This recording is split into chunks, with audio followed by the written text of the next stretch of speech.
55 ayat 3 huruf C Permendagri nomor 13.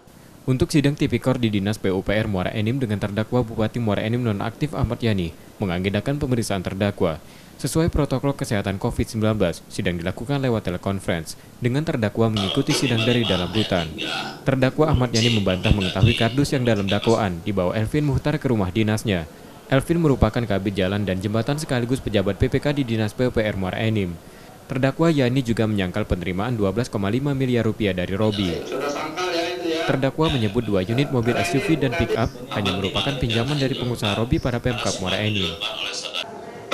Penerimaan, tadi saudara katakan penerimaan uang yang ada di awal yang bawa kartu saudara sangkal. Kalau penerimaan lain yang melalui saudara Elvin dan saudara Robi dengan total 12.500 juta, ada tidak saudara dilaporkan oleh saudara Elvin seperti itu? Saudara sangkal juga itu?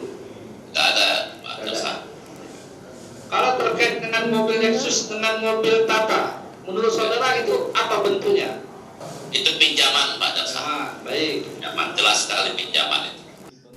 Ahmad Yani didakwa menerima uang dari pengusaha Robi Oktavalevi melalui Elvin Muhtar sebesar 12,5 miliar rupiah, beserta 2 bidang tanah di Muara Enim dan 2 kendaraan. Pemberian tersebut adalah bagian dari komitmen fee yang diminta pada pengusaha Robi agar mendapat 16 paket proyek di Dinas PUPR Muara Enim. Rizky Nurmizan, Kompas TV, Palembang.